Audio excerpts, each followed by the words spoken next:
We've talked a little bit about Calhoun, and we've talked about progressive education at Calhoun.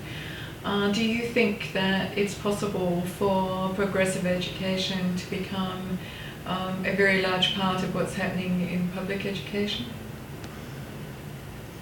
I don't think it's possible. I think it's imperative. I had a fascinating visit just last week. We get a lot of visitors at Calhoun from around the country and around the world because our reputation as a reasonably genuine progressive school, I think it's pretty accurate. I think we could be more progressive ourselves. But I had this incredible experience of entertaining the wife of the Prime Minister of Thailand. This will make sense in a minute. And in the entourage was also the Thai ambassador to the United States. So they came, and then there were 8 or 10 other people who evidently were not allowed to speak. Thailand is not a cauldron of liberty right now, which led us to really wonder whether we should entertain a visit, and I decided we should. And the Prime Minister's wife was actually quite knowledgeable, and she declares a commitment to try to make the Thai education system more progressive. She's fairly well read. The ambassador, to my great surprise and delight, was even clearer about that. And I could tell that there were people in the room who had a richer sense of education than I would have expected. And the Thai ambassador to the United States asked me some fascinating questions. I won't relate all of them, but one of them was, how can you do progressive education in a place like Thailand where our average class size is 35 or 40?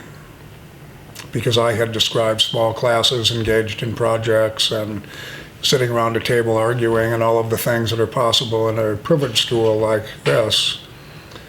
And I'd been asked that question before, but not quite as directly. And my response to him was that the most important basic principles of progressive education are applicable to any kind of school environment, including with very large class sizes. It just takes a high level of training and skill. I have seen progressive education done in very large classes by empowering the students to be the teachers, by dividing kids and prompting them and preparing them in ways that they're actually constructing their own education, and the teacher is simply a facilitator of a large group of people. As I said earlier, the art of progressive pedagogy is to construct a context in which the learning takes place. It's not that you are delivering the learning to anyone. So we had a fascinating conversation about that. So the answer is yes. If you could get rid of the handcuffs, and I mean this metaphor intentionally, the ankle shackles that are trapping kids in harmful public schools, if you could rid those systems of those things, well-trained teachers could provide a much more powerful progressive education in every school in America. I'm completely confident of that. I'm just thinking, if it was Bill Gates sitting in my chair, what would you say to him? Mr. Gates, you are doing a marvelous thing for the world in spending your ill-gotten lucre on health problems around the world.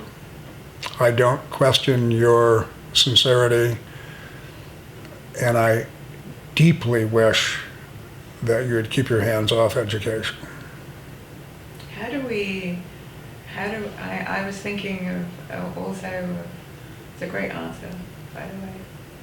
I'm thinking of high stakes testing. I mean, one of the problems that it seems to me that we face is that the tests are now so much a part of the infrastructure and are so lucrative. How do we begin to remove them and move to a more progressive stance, which is absolutely, I agree with you, it's absolutely critical? Well, there are several answers to that question. One of them will be my Pollyannish side coming out. I think the undermining of all of that is already underway. As you well know, and thoughtful educators know, the opt-out movement in public and private, and even in some charter schools, is having an enormous effect on the testing and accountability era. I hope, in fact, although I'm not religious, I celebrate Christmas because the trees are pretty, but my greatest gift could be Pearson Publishing going bankrupt. There are several others who could go with them. McGraw-Hill and Harcourt have done their own damage. I think some of that work is already underway, partially because it doesn't work. So you can only pull the wool over everyone's eyes for a while, but eventually the claims that were advanced are failing. So that's part of it. But I think it's important, from my point of view as a progressive educator, to try to reframe the argument. Even people who I admire a great deal only argue that we have too much testing or that the testing is crappy. They don't argue that there shouldn't be any at all, that test scores and these kinds of ways of evaluating children are not useful, and even in much smaller doses can be toxic.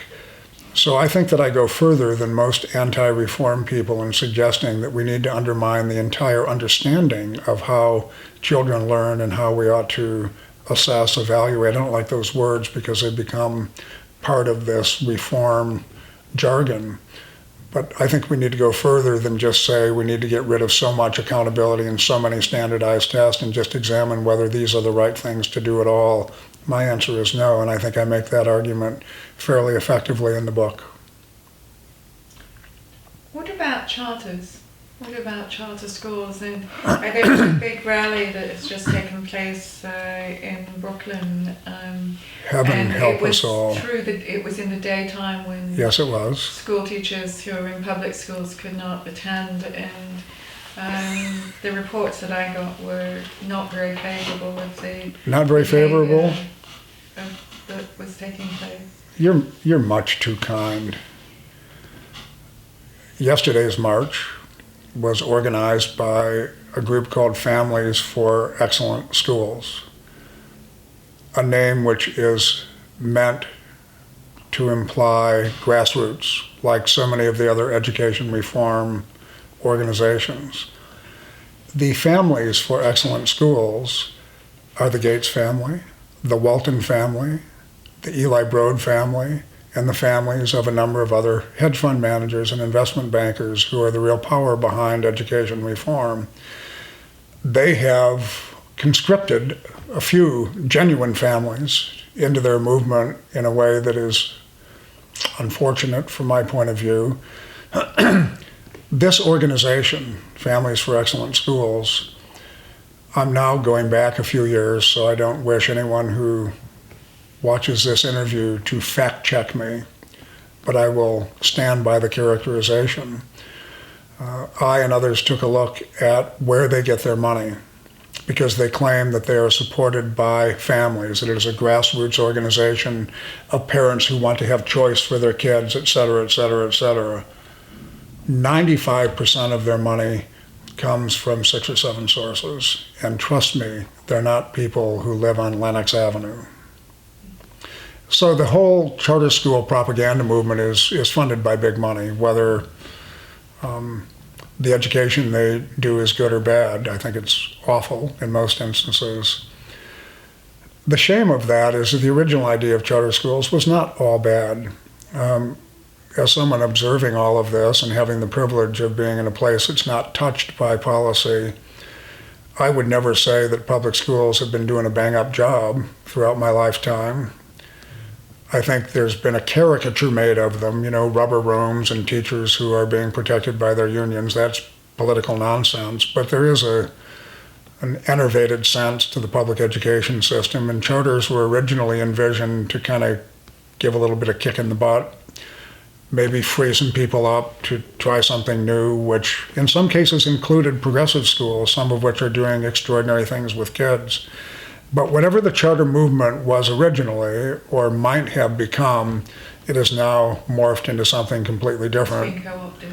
It's been co-opted, and I think anyone who doesn't accept, generally, there are exceptions to this, the notion that it is an effort to turn education into another for-profit commodity has their head buried very deeply in the sand. Part of what I observe often, I've not gotten an answer yet, and I've talked to some people who are charter advocates, is put aside the fact that I think school choice is a sexy euphemism that doesn't actually exist for anybody. The idea, for example, that school choice and vouchers would allow any kid to come to the Calhoun School or some other private school in New York is just nonsense. All it does is open up a pipeline for public funding to go into private hands in these charters that are run by educational management organizations. But put that even aside for a moment. Everything about that system seems clearly designed to totally eviscerate public education and turn the educational system into something else. I've asked people involved in all of this, what's your end game? They claim that they just want to provide an alternative and we'll work together with public schools as they seek in Massachusetts and California and New York a removal of the cap on charters and want to establish more and more of these programs, some better than others, but that's kind of not the point of answering this question. And I've asked people, what does it look like when you're done? Okay, I see what you're doing, but what does it look like when you're finished? And they don't have an answer.